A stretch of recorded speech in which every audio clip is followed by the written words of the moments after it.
Yes, people, Arsenal with Ash. Champions League football is back at the Emirates Stadium. I'm here to preview our second Champions League game for the season at home to Olympiacos, Greek side. And yeah, the energy's high in the camp. We're happy. We've had a great win on the weekend away at Newcastle. We're within 2 points of first in the league. But now attention turns to the Champions League, the other big trophy that's up for grabs this season. We got to the semi-final last season. We're hoping to go to the final and hopefully win it this season. So yeah, we got off to a good start away in Bilbao, a tricky tie. Got a 2-0 win quite late on super subs, Martinelli and Trossard with the goals. And now it's back on the Emirates turf, where we've had a great record since we've returned back to the Champions League under Mikel Arteta. I think we've only failed to win against Bayern Munich in the quarterfinals of the first season that we was back, 2-2 draw, and obviously the semi-final loss to PSG where we lost 1-0. There might have been a draw in there in the last league phase game last season. I can't remember. Correct me if I'm wrong. But yeah, our record has been fantastic, man. Absolutely fantastic. And I'm expecting us to continue that with this game here. Olympiacos, legendary team over the years, man. If you know football, you know Olympiacos. The classic red and white kit. The stadium is mental. Obviously, they're coming to the Emirates on this occasion. The fans are crazy.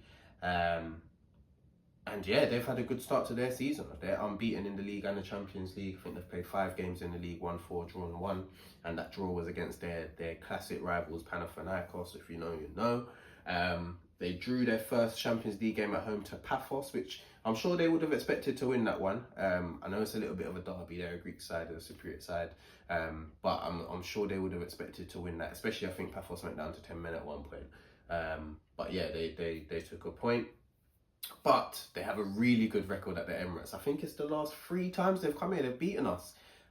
The most painful memory is that one in the Europa League, where they came and beat us. I think it was 2-1. They scored in the last minute, knocked us out. I remember Aubameyang missing a last minute sitter. That was a painful night, a super painful night, and the pressure was on Arteta after that game. But obviously we've come on leaps and bounds since then. And yeah, we're going to be confident going into this one. They've got some players. They got a couple of players. Obviously, those most recognisable will be Mehdi Taremi, the striker. I think they just signed him from Inter Milan this summer. Previously at Porto, he's a good player. Daniel Podence, who made his name at Olympiacos before going to Wolves, and then back to Olympiacos. He's a good little player, tiny, but he's techie. Proper rate him still. I think he's a baller. But he's probably getting on a bit now. And Remy Cabella, when I did my little research, I saw Remy Cabella plays for them. Obviously, for those who don't know him, he made his name kind of in the French league mainly. Obviously, he's a French player at Marseille, most notably. And yeah, he's a tiny little player, but he's 35 now, so he's getting on. I'm not expecting too much from him. But yeah, like I said, it's going to be a tough game. Arteta said in his press conference, he knows the manager well, knows him since he was like 13 or something. I think he coached him back then, so he knows his principles and how he likes to approach football. And he's taking this one seriously, which we have to do. We want to get six points from 6. This is one of the games where, when you look at the fixtures that we've got, we're supposed to win this game. This is where we want 3 points. Same with the Bilbao game. We've got the bigger games coming up, the Atletico Madrid, the Bayern Munich. So this is the games that we need to pick up the points if we want to finish in the top 8. And I have full confidence that we can do that, man. If we can play our game, keep it solid at the back, but make sure we're on the front foot as well, creating chances, putting pressure on their defence, moving that ball around as best we do. And I think with Odegaard back in the team as well, which he probably will be, I think we can do that a bit more. So yeah, I'm going to go onto the predicted lineup and how I think we'll set up. So I think David Raya will continue in goal. He's definitely the number 1 for the league and the Champions League. So David Raya in goal. Right back, we could see a Ben White inclusion, and I wouldn't be mad at it. I'm here for a Ben White inclusion. Put him there, and at centre back, I'm hearing Hincapié is still injured, so I'd probably go with a Mosquera and Gabriel centre-back pairing. Just because I know Saliba was still nursing that ankle injury against Newcastle, which is why he didn't start. So if we can, I think this is the type of game you can play Mosquera in. Show that faith in him again, because him obviously being taken off at half-time isn't a true reflection of him as having a bad performance. I don't think he was bad in that game. Like, I think people have overreacted a bit. Obviously he conceded the corner which led to their goal, but all in all I thought he was okay. So yeah, I'd start Mosquera and Gabriel. At left back I'd go with Miles Lewis-Skelly, give him a start. I think he showed his quality when he came on against Newcastle. I think he's ready to start a game. And in midfield, I'd go with a Zubimendi. I'd go with Declan Rice. To start the game, I'd go with Zubimendi, Rice and Odegaard. I think we need to go strong from the start. It's not about rotating the whole team and getting through the game. I think we need to put on a strong 60 minutes and get this game over with. So I'd start with Zubimendi, Rice and Odegaard. Odegaard back in the team, and I think he'll get us ticking even more.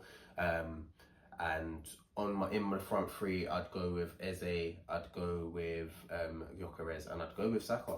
I'd go with that full strength midfield and front three. We need to get them clicking, and I want to see Odegaard and Eze clicking. I want to see Odegaard a little bit deeper, threading the balls through the lines to an Eze in the final third who can do his work his magic. So yeah, that's what I'm hoping to see. I wouldn't be surprised to see a Martinelli or a Trossard. Or maybe even an Ethan Nwaneri. But hopefully, like I said, we go strong, get the game over with by 60, 70 minutes and take the big hitters off and get some of the other players on to play in the Champions League and close out the game, really. But yeah, that's what I'd go with. I think we will win this game. I think it could be quite comfortable. I think they'll have their moments, but I have so much faith in our defence that will keep them out enough for our attackers to go and do their thing and win us the game. So I'm going to go with a 3-0 win. I'm going to go with Gyökeres to get on the score sheet. I'm going to go with Ben White to get on the score sheet. I think he'll get on the score sheet. And I'm going to go with Saka to get on the score sheet. So that's my 3 goal scorers. 3-0 win. Let's go. Let me know your thoughts, how you feel we should set up, whether you think we should possibly start a Saliba. Do we start a Timber? Do we go completely full strength, or do we make a couple of changes, like I said, which to keep the squad fresh, especially with the West Ham game coming up? But yeah, let me know your thoughts. Let me know your predictions in the comments. Like, share, comment, subscribe, and I'll see you for the next one. Take care.